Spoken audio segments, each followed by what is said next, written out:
Tout d'abord, ce qui nous intéresse n'est ni des idées, ni des opinions. Je n'essaie pas de parler de vous d'un point de vue donné. Et je n'essaie pas de transmettre une idée. Parce que je ne crois pas que les idées, les opinions peuvent opérer une modification fondamentale en action. Ce qui apporte une transformation radicale, c'est la compréhension de la vérité de ce qu'elle est. Nous ne sommes donc pas intéressés par les opinions ou les idées. Les idées trouvent toujours une résistance. Une idée peut être contredite par une autre idée et une opinion peut générer une contradiction. Il est donc vain de chercher un problème à résoudre une idée. Comme je l'ai dit, les idées ne produisent pas de transformation radicale. Et dans les temps actuels, il est essentiel que l'existence du monde, ainsi que dans notre vie individuelle, une transformation radicale, une révolution des valeurs. Une telle transformation des valeurs ne peut pas fonctionner par des modifications simples des idées ou des substitutions système.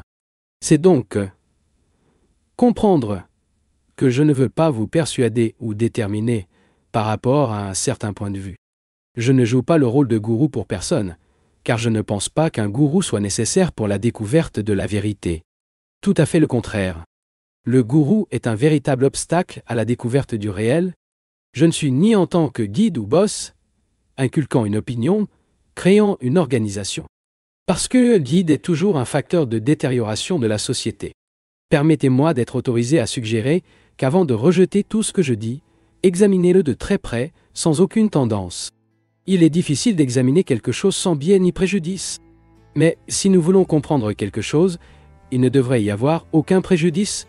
On ne peut que reléguer à aucune autorité ancienne ce qui est dit. Ce n'est qu'une autre méthode d'évasion. Ce que je veux essayer, c'est d'attirer votre attention sur certaines choses. Tant que moi, ne restez pas comme un simple observateur. Parce que nous allons entreprendre un voyage afin de découvrir tout le déploiement de la civilisation moderne, sa splendeur et sa catastrophe, dans lesquelles l'Est et l'Occident sont impliqués.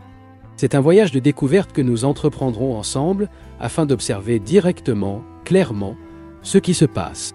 Pour ce faire, vous n'avez pas besoin de guide, vous n'avez pas besoin d'un gourou, vous n'avez besoin d'aucune organisation ou d'opinion. Ce dont vous avez besoin est une perception claire de voir les choses telles qu'elles sont. Car lorsque nous voyons les choses avec cette clarté, la vérité survient. Pour voir clairement, une attention est nécessaire. Pas une tension sporadique, mais persistante, directe et positive, sans aucune distraction. Et c'est que ce sera notre difficulté. Nous avons de nombreux problèmes, politiques, économiques, sociaux et religieux. Et tous exigent une action. Mais avant de pouvoir agir, nous devons savoir quel est le problème. Il serait vrai et absurde de nous mettre simplement en action sans connaître tous les éléments d'un problème. En général, cependant, nous sommes intéressés par l'action et nous voulons toujours faire quelque chose. Il y a des problèmes communaux, des problèmes nationaux, des problèmes de guerre, la faim. Il y a des dissections entre les groupes linguistiques différents et innombrables d'autres problèmes. En leur présence, nous souhaitons savoir ce que nous devons faire. Notre impulsion, notre raison, n'est pas entièrement d'étudier le problème ou le problème, mais de faire quelque chose. Après tout, un problème comme la faim nécessite beaucoup d'études et beaucoup de compréhension. Il y a une action. Si nous agissons simplement à la suite d'une réaction superficielle, une telle action est entièrement vaine et ne conduit qu'à plus de confusion. Maintenant, si vous le souhaitez, nous examinerons très clairement, sensiblement et rationnellement tout le problème de notre existence. Je ne vous dirai pas quoi penser, comment font les propagandistes, mais en examinant ce que c'est, nous apprendrons à penser à un problème, ce qui est beaucoup plus important que d'être instruits sur ce que nous devrions penser. C'est tellement sérieux, à l'heure actuelle, le problème mondial. Si imminent à la catastrophe, répandant si rapidement la catastrophe que c'est une chose pour chaque homme de penser qu'en fonction d'une formule gauche ou droite. Une formule ne peut apporter aucune solution, ne peut produire que des actions limitées à sa norme. Ainsi, ce qui est principalement important, c'est la compréhension que nous sommes en présence de problèmes qui revendiquent une étude très prudente et exemptée de tout plan prémédité ou idée préconçue. Je ne vous proposerai pas de plan ni ne vous dirai ce qu'il devrait faire, mais vous et moi, découvrirons en quoi consiste le problème. Comprenant le problème, nous comprendrons la vérité concernant le problème, qui constitue le seul moyen rationnel de le servir. Si vous cherchez une formule, un système, je suis désolé de vous dire qu'ils seront déçus, car vous n'avez pas l'intention de vous donner une formule. La vie n'a pas de formule. Ce sont les intellectuels qui ont une formule pour imposer la vie. À cet égard, nous devons être bien compris. Sans une intention sincère, elle ne comprendra jamais pleinement le problème de l'existence. Le problème n'est pas seulement hindou, Maharashtra ou Gujarati. Étant vraiment enfantin, considérez-le comme ça. Le problème est universel. Votre problème est mon problème. Et les problèmes de chaque individu, que ce soit en Europe, en Amérique ou en Russie. Eh bien, j'ai l'intention de vous aider à réfléchir correctement. Vous et moi entreprendrons un voyage d'enquête au problème de la crise mondiale actuelle. À cette fin, je dois les inviter à coopérer. Vous et moi devons faire un voyage ensemble, et en ce qui concerne le voyage, vous devez être prêt à essayer, à observer et à percevoir la signification de ce voyage bien. Par conséquent, s'ils peuvent l'exprimer, si vous voulez comprendre, vous devez non seulement écouter l'exposition objectivement, mais l'essayer intérieurement. Je ne serai pas dogmatique, et c'est stupide d'être dogmatique, et les gens dogmatiques sont intolérables. L'homme qui dit qu'il sait, ne sait pas. Et nous devons faire attention à ces personnes. Alors que nous enfermons le voyage, nous devons voir clairement ce qui est nécessaire. La première chose essentielle n'est pas de rester coincé dans aucune expérience passée, nationale, religieuse ou personnelle. Si nous allons entreprendre un véritable voyage de recherche, nous sommes préjudiciables à tout ce qui nous frappe. Ceci est difficile, en particulier pour les anciens, jamais fermement basés sur la tradition et la famille. Et pour ceux qui ont un compte courant sur les sièges. Les plus jeunes seront intéressés si nous les agiterons avec une récompense, si nous assurons la joie, une position, une solution immédiate. Nous sommes donc entourés de difficultés partout. Eh bien, et quel est notre problème? Le problème commun de notre existence quotidienne souffre sans aucun doute. La souffrance aux différentes formes est le sort de nous tous. Nous souffrons économiquement, socialement, nous souffrons de la mort de quelqu'un. Il y a naturellement un désir de nous, pensons en toute sécurité, au milieu de l'insécurité, l'incertitude qui nous entoure. Nous souhaitons par rapport à la nourriture, aux vêtements, au plafond. Nous souhaitons la sécurité dans nos relations, dans nos idées. N'est-ce pas ce que nous recherchons? Nous voulons être en sécurité dans nos biens, qui peuvent être des choses, des gens ou des idées. Et pour défendre nos biens, nous sommes prêts à la guerre, à mutiler et à détruire. Afin d'être en sécurité dans nos relations, nos biens, nos idées, nous créons des frontières, des ressortissants, des croyances, des dieux, des patrons, etc. Lorsque chacun de nous est de cette manière à la recherche de la sécurité, il est naturel qu'il y ait une opposition, et cette opposition génère des conflits dans nos vies. Lorsque nous recherchons la sécurité, l'existence est une bataille constante, un conflit sans fin. Et en nous voyant en conflit, en nous voyant affligés, nous souhaitons trouver la vérité. Tel est, en bref, notre situation. Nous entrerons des détails au fur et à mesure que nous continuerons. Ce qui compte le plus dans nos vies, c'est savoir comment éviter les conflits pour ne pas offrir une résistance. Bien sûr, c'est notre problème, non?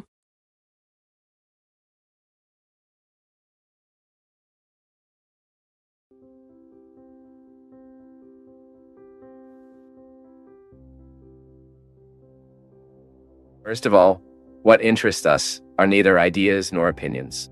I am not trying to talk about you about any given point of view, nor am I trying to convey any idea, because I do not believe that ideas, opinions can operate a fundamental modification in action.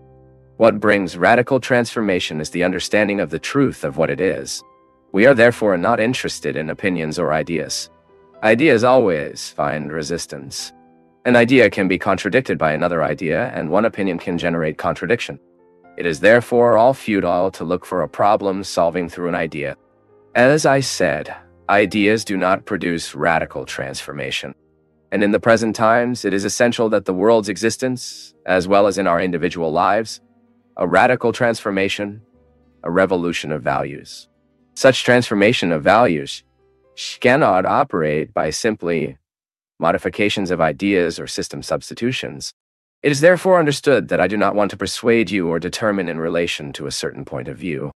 I am not playing the role of guru to anyone, because I do not think a guru is necessary for the discovery of the truth. Quite the opposite. The guru is a true obstacle to the discovery of the real. I am not, nor proceeding as a guide or a boss, instilling an opinion, creating an organization, because the guide is always a factor of deterioration in society. Let me be allowed to suggest that, before rejecting anything I say, examine it very closely, without any tendency. It is difficult to examine something without bias or prejudice, but if we want to understand something, there should be no prejudice. One cannot simply relegate to any ancient authority what is said. This is merely another method of escape. What I want to try is to draw your attention to certain things. As long as I do, don't stay like a simple observer. Because we go undertaking a journey in order to discover all the unfolding of modern civilization, its splendor, and its catastrophe, in which both the East and the West are involved. It is a trip of discovery that we will undertake together in order to observe directly, clearly, what is happening. To do so, you don't need guide, you don't need a guru, you don't need any organization or opinions. What you need is a clear perception to see things as they are. For when we see things with this clarity, the truth arises. To see clearly, attention is required. Not a sporadic, but persistent, direct, positive tension without any distraction. And this is that it will be our difficulty. We have many problems: political, economic, social, and religious, and all of them demand action. But before we can act, we have to know what the problem is. It would be true absurd to put us simply in action without knowing all the elements of a problem. In general, however, we are interested in action and always want to do something. There are communal problems, national problems, war problems. In their presence, we wish to know what we should do. Our impulse, our reason is entirely not to study the issue or the problem, but to do something about it. After all, a problem like hunger requires a lot of study and much understanding. In understanding, there is action. If we merely act as a result of a superficial reaction, such an action is at all vain and only leads to more confusion. Now, if you want it, we will examine very clearly, sensibly, and rationally the whole problem of our existence. I will not tell you what to think, how propagandists do, but by examining what it is, we will learn how to think about a problem, which is much more important than being instructed about what we should think. It's so serious, at the present time, the world problem. So imminent to catastrophe, so quickly spreading the disaster that it is a thing for every man to think only in accordance with a left or right formula. A formula cannot bring any solution, can only produce action restricted to its standardity. Thus, what is primarily important is the understanding that we are in the presence of problems that claim a very careful and exempt study of any premeditated plan or preconceived idea. I will not offer you a plan or tell you what they should do, but you and I will find out what the problem consists of. Understanding the problem, we will understand the truth concerning the problem, which constitutes the only rational way of serving it.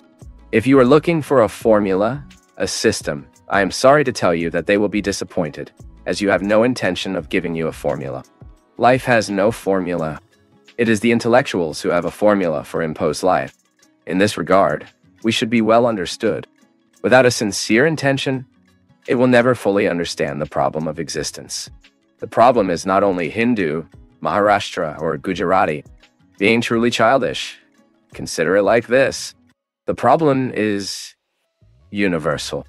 Your problem is my problem, and the problem of every individual, whether in Europe, America, or Russia. Well, I intend to help you think correctly.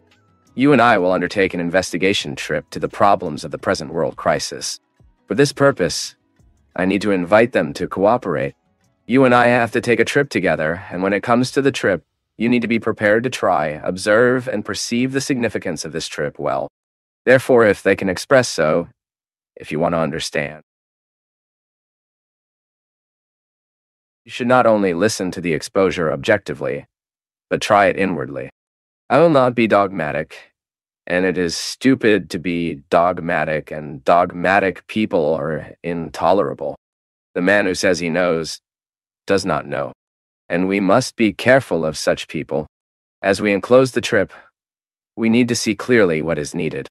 The first essential thing is not being stuck in any past, national, religious, or personal experience. If we are going to undertake a true research trip, we are detrimental to everything that hits us. This is difficult, especially for the elders, never firmly based on tradition and family, and for those who have a checking account on the seats. The youngest will be interested if we wave them with a reward, if we ensure joy, a position, an immediate solution. We are therefore surrounded by difficulties everywhere. Well, and what is our problem? The common problem of our daily existence is undoubtedly suffering. Suffering in different forms is the fate of all of us. We suffer economically, socially. We suffer from the death of someone. There is naturally a desire to we feel safely. In the midst of insecurity, the uncertainty around us, we wish in relation to food, clothing, the ceiling. We wish security in our relationships, in our ideas. Isn't that what we look for?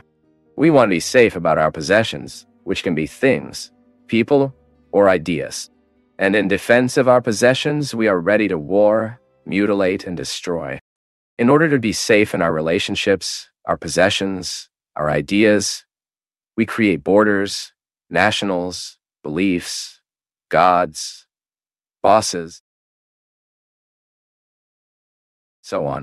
When each of us is, in this way, seeking security, it is natural that there is opposition, and this opposition generates conflict in our lives.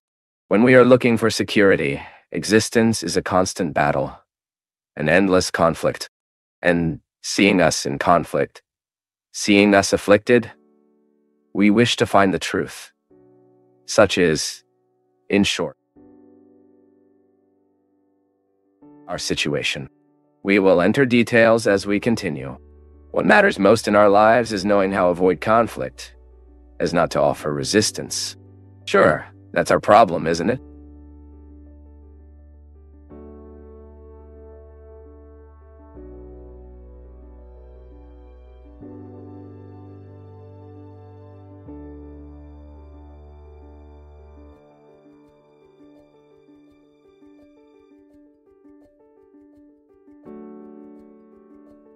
Throughout the world, there are wars, hunger, struggle, conflict between peoples, between family and outside of it.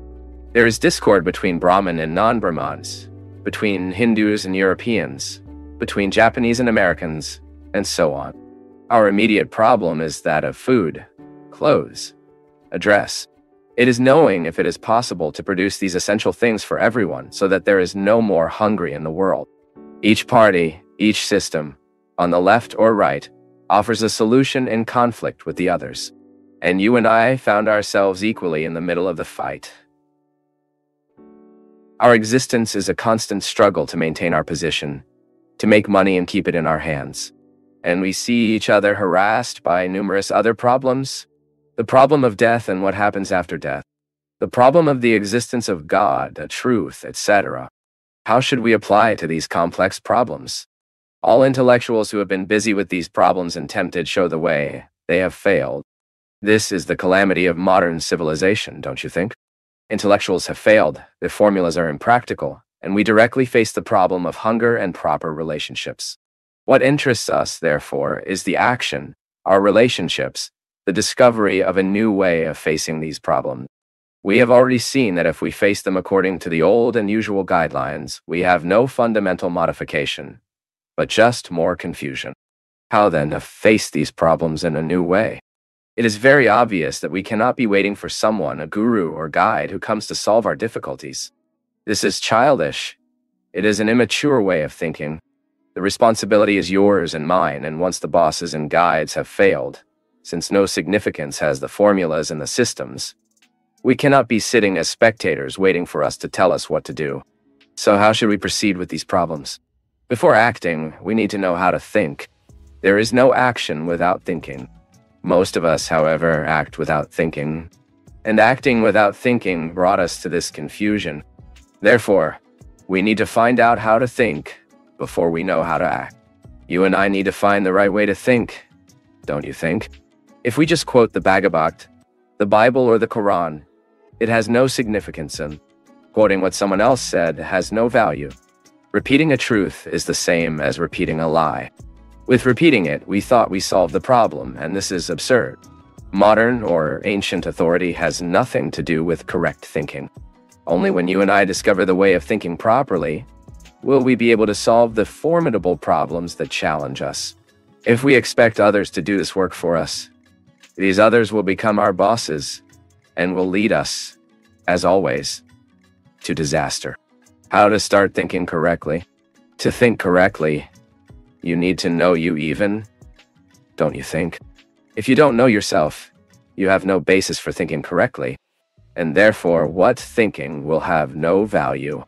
You are no different from the world. The problem of the world is your problem, and your individual process is the total process of the world. That is, you created the problem, which is both individual and universal. And to produce the correct action that will solve it, it must be able to think correctly. And to think correctly, it's very obvious that you need to know yourself. Under these conditions, our main interest is not mere personal salvation, but knowing how to think correctly. Self-knowledge, mercy. Individuals create the world. The individual, therefore, is of paramount importance. You and I are responsible for the brutal confusion in the world. Patriotism, shock of nationalities, absurd discord between people. We will examine it all later, but it is perfectly clear that you and I are responsible for the suffering of the world, and not any mysterious force. And directly our responsibility. And to produce correct action, we need to think correctly. Therefore, you and I are of the utmost importance. As I said, as long as you don't know what it is, no basis will have to think fairly. And this is the reason why it is essential to know yourself before you do anything. Smart people will say, perhaps, we know the world's problem very well. Who says this doesn't want to? Presenting a solution to the world problem without knowing itself means just to postpone the inevitable. Since the problem of the world is the individual problem of each, the individual is not separated from the world. Understanding yourself does not mean departing from the world. There is no existence in isolation. No thing lives in isolation. And I am not proposing an escape to life, a dodge, or withdrawal of life. Quite the opposite. You can only understand yourself in relation to people, things, and ideas. And this relationship always exists, never misses. The process of relationship is a self-showing process. Cannot renounce relationships. If you do, cease to exist. Under these conditions, what I am saying is practicable. It's not vague, but it is up to you, and facing it correctly, you will be able to solve the problem. This is why you are of the highest importance. I will tell you later about the way a person understands himself, so that his thinking is correct, and therefore the correct action, with reference to the problems that face us. There is a difference between thinking right and right thinking. Correct thinking is static, while correct thinking is flexible.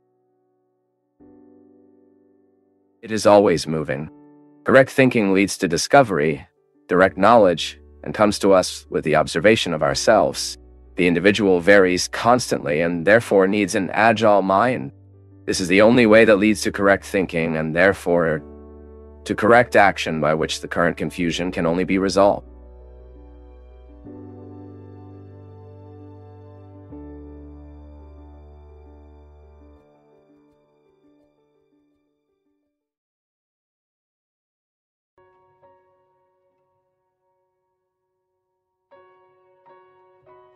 Dans ce pays, le mari est le patron. Il est la loi, le Seigneur, car économiquement dominant, il dit quels sont les devoirs d'une femme. Étant donné que la femme ne prédomine pas, est économiquement dépendante, ce qu'elle dit ne sont pas des devoirs. Nous pouvons considérer le problème du point de vue du mari ou de la femme. Si nous considérons le problème de la femme, nous voyons que parce qu'il n'est pas économiquement gratuit, votre éducation est limitée ou que vos capacités de raisonnement peuvent être plus faibles. Et la société a nettoyé les règles et les modes de conduite établis par les hommes. Par conséquent, elle accepte ce qui est conventionnellement appelé les droits de son mari. Et comme c'est celui qui domine car il est économiquement gratuit et pouvoir gagner de l'argent qui dicte la loi. Bien sûr, lorsque le mariage est un objet de contrat, il n'y a pas de limite à ces complications. Il y a alors le devoir, la parole bureaucratique, ce qui ne signifie rien dans les relations. Lorsque des règles sont établies et commencent à se renseigner sur les droits et les devoirs de la mari et femme, cela n'a pas de fin. Sans aucun doute, la vie de relation dans telles conditions est horrible, vous ne pensez pas? Lorsque le mari exige ses droits et veut qu'une femme se conforme à ses fonctions, quoi que cela signifie, la relation entre les deux est, bien sûr, un simple contrat mécanable. Il est d'une grande importance de comprendre cette question, car il y aura certainement une manière différente de le considérer. Tant que les relations sont basées sur un contrat en espèces, en possession, en autorité ou en domination, ils seront nécessairement une question de droit et de devoir. Il est évident l'extrême complexité des relations lorsqu'elles résultent d'un contrat dans lequel ce qui est correct, ce qui est incorrect et ce qui est le devoir est stipulé. Si je suis votre femme et exige de moi certains actes, car je ne suis pas indépendant, je devrais naturellement succomber à vos désirs, car il a les rênes entre les mains, impose à sa femme certaines règles, droits et devoirs, et les relations avec eux deviennent donc une question simple de contrat, avec toute leur complexité. Mais n'y a-t-il pas d'autre moyen de considérer ce problème? C'est à ce moment qu'il y a de l'amour, il n'y a pas de devoir.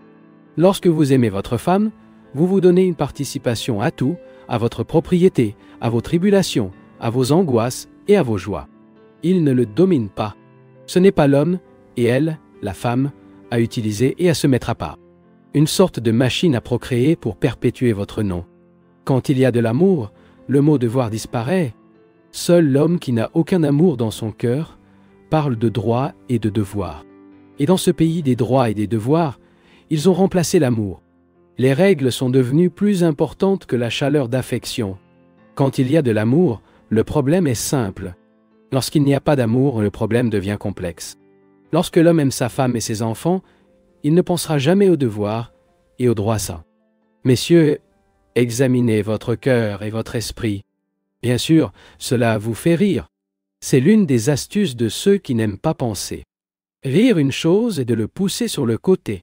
Votre femme n'a aucune participation à votre responsabilité, ni sur votre propriété. Elle n'a pas la moitié des choses que vous avez parce que vous considérez la femme moins importante que vous. Comme quelque chose à conserver et à utiliser sexuellement. Et selon votre commodité, lorsque votre appétit l'exige. Par conséquent, ils inventent les droits et le devoir des mots. Et quand la femme se révolte, ils lancent ces mots. C'est une société statique, une société en décomposition. Ici, il parle de devoirs et de droits. Si vous examinez votre cœur et votre esprit au juste, vous constaterez que vous n'avez aucun amour. Sans amour, ne réalisez pas l'utilité d'avoir des enfants. Sans amour, nous élevons laids, immatures et incapables de penser. Et donc ils seront une vie, car ils ne leur ont jamais donné de l'affection, car ils ne servaient que de jouets et amusants et pour garder leur nom. Pour qu'une nouvelle société existe, une nouvelle civilisation, elle ne doit bien sûr pas avoir la domination pour l'homme, ni par la femme. La domination existe en vertu de la pauvreté intérieure. Psychologiquement pauvres nous sommes, nous voulons maîtriser, décomposer la femme de chambre, la femme ou le mari. Certes, seul le sentiment affectueux, la chaleur de l'amour, peut mettre en œuvre une nouvelle condition, une nouvelle civilisation. La culture du cœur n'est pas un processus d'esprit. L'esprit ne peut pas cultiver le cœur. Mais lorsque le processus d'esprit est compris, l'amour survient alors. L'amour n'est pas un simple mot. Le mot n'est pas la chose. Le mot « amour » n'est pas l'amour. Lorsque nous employons ce mot et cherchons à cultiver l'amour, ce n'est qu'un processus d'esprit. L'amour ne peut pas être cultivé, mais dès que nous réalisons que le mot n'est pas la chose, donc l'esprit, avec ses lois et ses règles, ses droits et ses devoirs, n'interviendra plus viendra. Et ce n'est qu'alors que nous aurons la possibilité de créer une nouvelle civilisation, un nouvel espoir et un nouveau monde.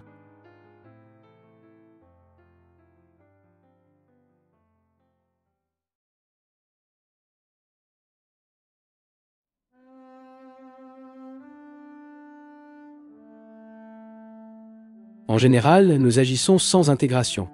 Nous avons remarqué une partie d'un problème donné, puis nous agissons.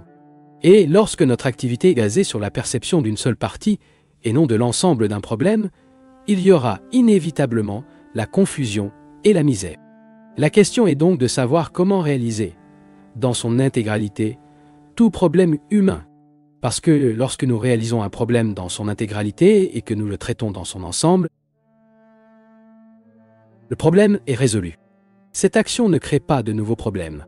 Si je suis en mesure de percevoir dans son ensemble, pas seulement en partie, le problème de la cupidité, de la violence, du nationalisme, mon action ne produira pas d'autres catastrophes et plus de souffrances. Comment s'appliquer à un problème?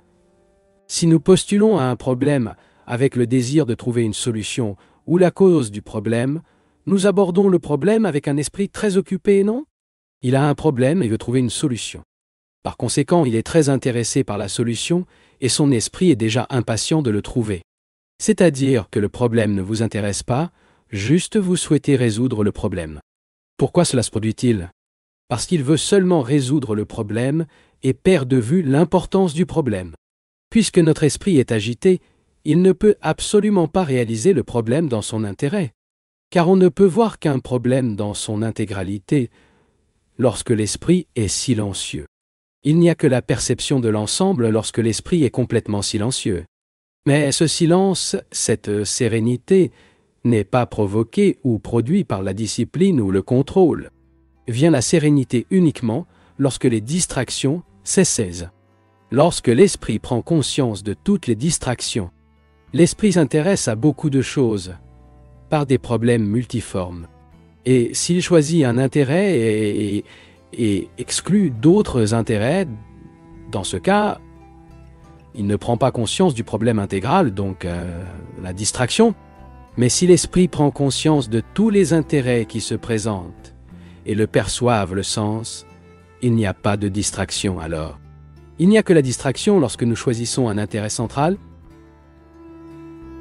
car alors, tout problème étrange ou central est une distraction. Lorsque vous choisissez un intérêt central, l'esprit est tous concentré, tous absorbés dans cet intérêt. Ce n'est pas, bien sûr. Vous pouvez choisir un intérêt central, mais si vous examinez votre esprit, vous verrez qu'il ne se concentre sur rien. S'il se concentrait sur quelque chose, il n'y aurait pas de distraction. Mais ce n'est pas possible, car il a de nombreux intérêts. Une distraction signifie qu'il y a un intérêt central et par conséquent, tout ce qui rivalise avec l'intérêt central est une distraction. L'esprit qui a un intérêt central et résiste aux distractions si appelées n'est pas un esprit calme. Cet esprit n'est fixé que sur une idée, une image ou une formule. Et l'esprit fixé sur quelque chose n'est pas un esprit calme. C'est un esprit captif. Ainsi, un esprit calme est essentiel à la perception de l'ensemble. Et l'esprit n'est silencieux que lorsqu'il comprend chaque pensée et chaque sentiment qui se pose. C'est-à-dire que l'esprit devient calme quand le processus de réflexion cesse. Résister, soulevant une paroi d'isolement et vivant dans cet isolement, ce n'est pas une tranquillité. La tranquillité cultivée, disciplinée, forcée de la tranquillité à la contrainte, est illusoire. Dans de telles conditions, l'esprit ne percevra jamais le problème dans son ensemble. Vivre est un art igne, et l'art n'est pas appris un jour. L'art de vivre n'est pas dans des livres, et aucun gourou ne vous donnera. Mais comme l'achat de livres essuie les gourous, votre esprit est plein de fausses idées, plein de discipline, de règles et de restrictions. Parce que votre esprit n'est jamais silencieux, il n'est jamais serein, et n'est pas en mesure de réaliser aucun problème dans son ensemble. Pour voir quoi que ce soit complètement, pleinement, il a besoin de liberté. Et la liberté ne vient pas par la contrainte. Un processus de discipline, de répression, mais seulement lorsque l'esprit se comprend ce qu'est la connaissance de soi.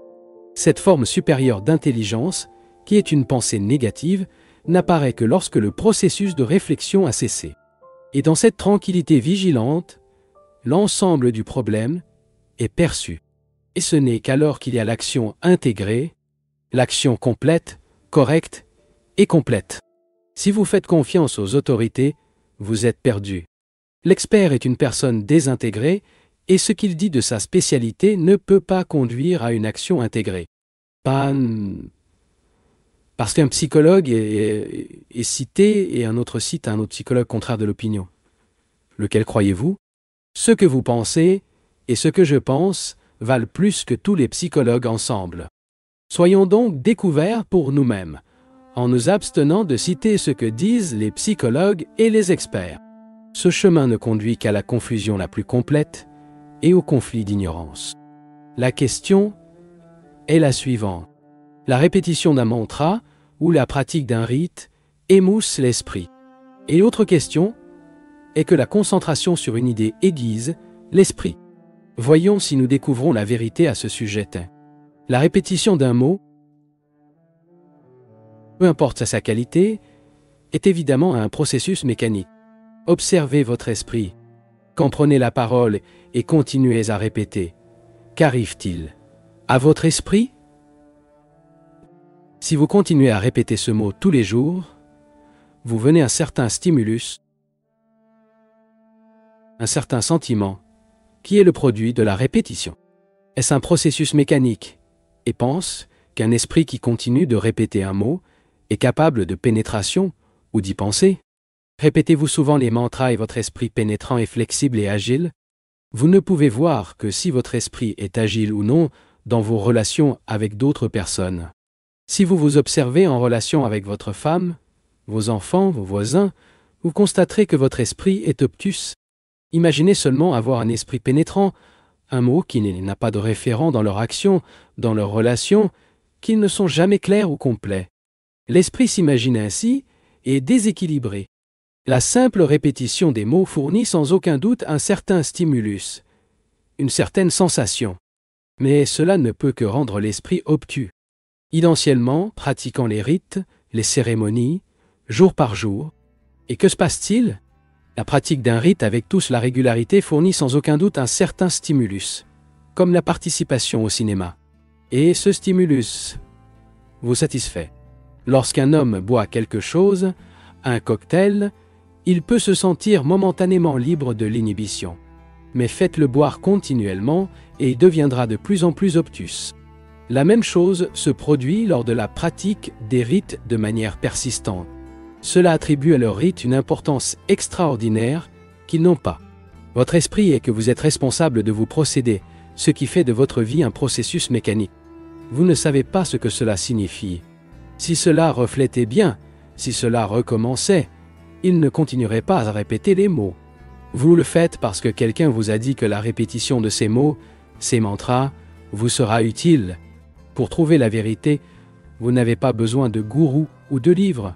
Pour avoir un esprit lucide, nous devons profondément examiner chaque question, chaque mouvement de pensée, chaque vibration du sentiment. Puisque vous ne voulez pas trouver la vérité, il a ce stupéfiant providentiel, le mantra, le mot. Je sais que cela continuera de pratiquer ces rites, car leur abandon créerait des perturbations dans la famille. Scandaliser la femme ou le mari. Afin de ne pas causer de perturbations dans la famille, préférez continuer à les pratiquer. Qui continue de faire quelque chose sans savoir ce qu'ils font est bien sûr une personne déséquilibrée. Et je ne suis pas sûr que ceux qui célèbrent les rites ne soient pas déséquilibrés. Si une signification avait dans ces rites, il devrait avoir une certaine répercussion dans la vie quotidienne. Si vous êtes directeur ou propriétaire d'une usine et que vous ne donnez aux travailleurs que vos bénéfices, pensez-vous que la paix, répétant ces mots milliers de fois? Les hommes qui s'utilisent et explorent monstrueusement leurs serviteurs et employés célèbrent les rites et répètent le mot paix. C'est une merveilleuse évasion. Un tel homme est une entité laide et déséquilibrée. Et autant que vous parlez de pureté de la vie, peu importe comment vous vous entraînez, peu importe à quel point vous répétez le mot Omen. Laissez les vêtements de votre Dieu changer, cela ne change rien. Quelle valeur à vos mantras et rites, en parlant de paix d'un côté et secoue la honte de l'autre. Pensez que cette action est équilibrée? Ils pratiqueront d'innombrables rites, mais ils ne procéderont pas généreusement, car il n'y a pas d'étincelle de vie en vous. La plupart d'entre nous veulent rester ternes, car nous ne voulons pas faire face à la vie. Et l'esprit terne peut dormir et vivre joyeusement dans un état semi-commune. Les mantras, la célébration des rites, aident à produire cet état de sommeil. Et c'est ce que vous voulez? Il écoute des mots, mais il n'a aucune envie de faire quoi que ce soit. Et c'est ce que je reproche. Cela n'abandonne pas vos rites. Il ne manque pas d'explorer, de ne jamais diviser vos bénéfices avec d'autres. Peu importe d'améliorer la vie de non-privés. Il pense qu'il a le droit de vivre dans un palais et qu'ils ne l'ont pas. Comme ce n'est rien et que cela ne fera rien, je ne sais pas pourquoi j'entends mes paroles si intéressantes. Le deuxième problème est de savoir si la concentration sur une idée peut produire de la clarté ou de la pénétration dans l'esprit. C'est un problème complexe et il y a beaucoup de choses. Examinons donc profondément. Que signifie la concentration? Un enfant ne parle pas de concentration. Lorsque vous êtes intéressé par une chose, donnez une horloge, un jouet, tout ce qui suscite votre intérêt. Il sera entièrement absorbé par cette chose, et rien d'autre n'existe pour cela dans le monde. Vous n'avez aucun intérêt. Ils font donc des efforts pour se concentrer. Autrement dit, choisis un mot agréable ou délégable que vous appelez la vérité. Une qualité qui vous donne un sentiment de bien-être et cherche à y réparer l'esprit. D'autres pensées sont insinuées et vous les éloignez et passe du temps à lutter contre eux dans le but de se concentrer. Si vous pouvez vous concentrer et réparer votre esprit sur une idée, si vous pouvez exclure d'autres pensées et vous isoler avec une idée unique, vous pensez que vous avez réalisé quelque chose d'important. Votre concentration n'est que exclusion. La vie est de manière formidable pour vous. Et donc vous vous concentrez sur une idée et pensez donc que votre esprit deviendra pénétrant. Va-t-elle devenir? L'esprit peut-il devenir pénétrant s'il vit isolément et exclusion?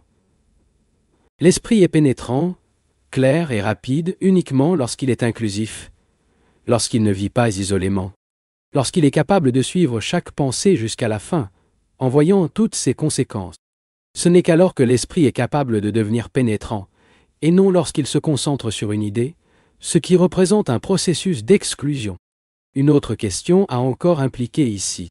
Qu'entendez-vous par idée? Qu'est-ce que l'idée?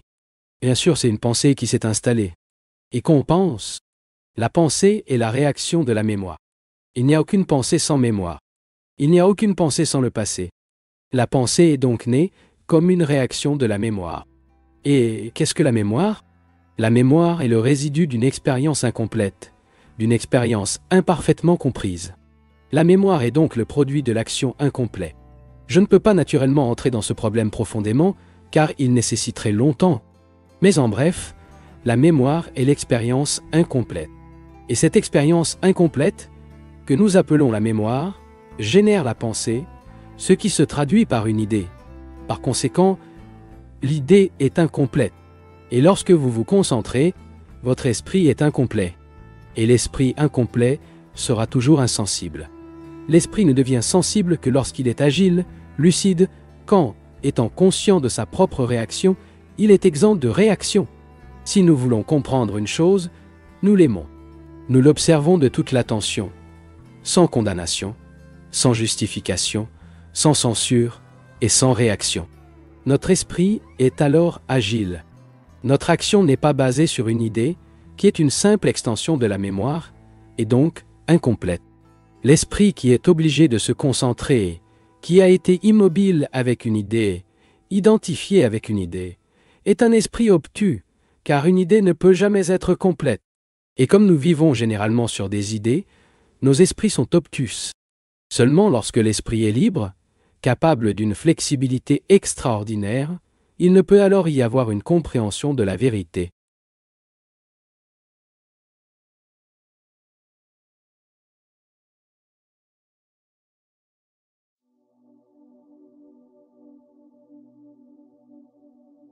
Qu'entendons-nous par sommeil? Dormons-nous quand nous pensons que nous dormons? La plupart d'entre nous ne vivent pas en rêvant, faisant les choses automatiquement. Lorsque les influences environnementales nous obligent à certaines actions, ne dormons-nous pas? Certes, la collecte au lit n'est pas le seul type de sommeil que la plupart des gens recherchent. Beaucoup d'entre nous veulent oublier. Nous voulons être insensibles, ne pas être dérangés. Nous voulons une vie facile et confortable, et nous pouvons donc dormir, mental et émotionnellement, car nous continuons à faire les choses avec une grande activité. Pour comprendre ce problème, nous devons comprendre la question de la conscience. Qu'entendons-nous par conscience? Ne mentionnez pas ce que les autres en ont dit, que ce soit Shankara ou Bouddha. Pensez par vous-même. Je n'ai pas lu des livres sacrés, de la Bhagavad Gita ou des Upanishads, ni des livres de psychologie. Une personne a besoin de pensées nouveaux quand il veut trouver la vérité. On ne peut pas connaître la vérité à travers une autre. Le cela répète est un mensonge. C'est peut-être vrai pour quelqu'un d'autre, mais si vous le répétez, cela devient un mensonge. La vérité ne peut pas être répétée. Il doit être expérimenté, et vous ne pouvez pas l'essayer s'il est enchevêtré avec des mots. Nous devrons vérifier ce que l'on entend par conscience. La conscience, bien sûr, est un processus de réaction à un stimulus qu'il appelle l'expérience. Autrement dit, il y a un défi qui est toujours nouveau, mais la réaction est toujours ancienne. La réaction au nouveau, la réaction à un défi, est l'expérience.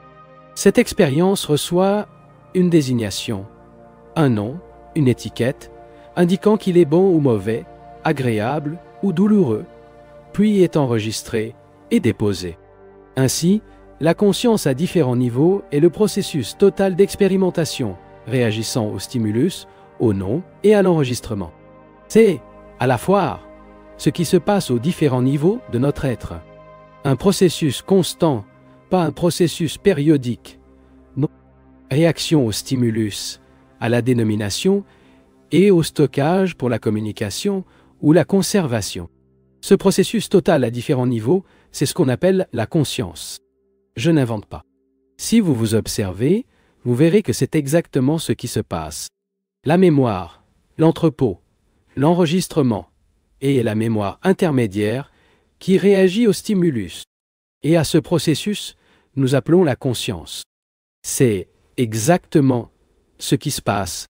Eh bien, lorsque le corps s'endort, quand il dort, que se passe-t-il? Le processus continue.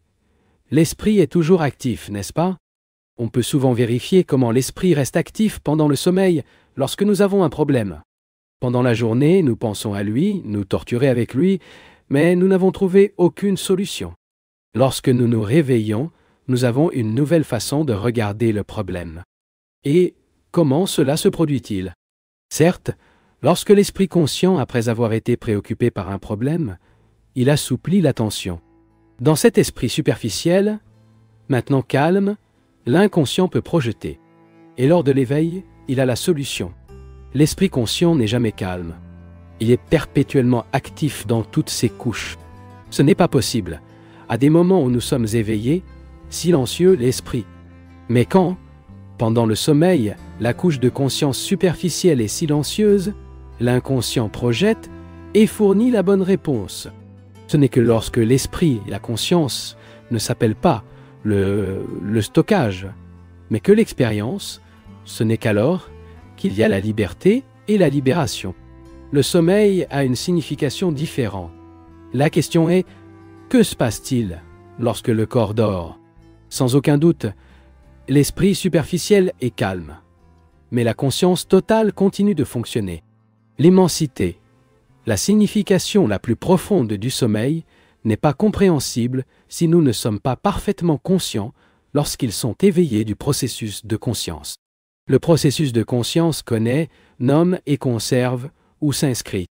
Et lorsque ce processus sera maintenu plein, il n'y aura pas de liberté. La liberté et la libération ne peuvent venir que lorsque la pensée cesse. Être le produit de la mémoire, qui, à son tour, est à expérimenter, à nommer, à s'inscrire, la liberté n'est possible que lorsqu'il y a une perception pleine et silencieuse de tout ce qui se passe et à l'intérieur de nous. Et cela nous amène à une autre question.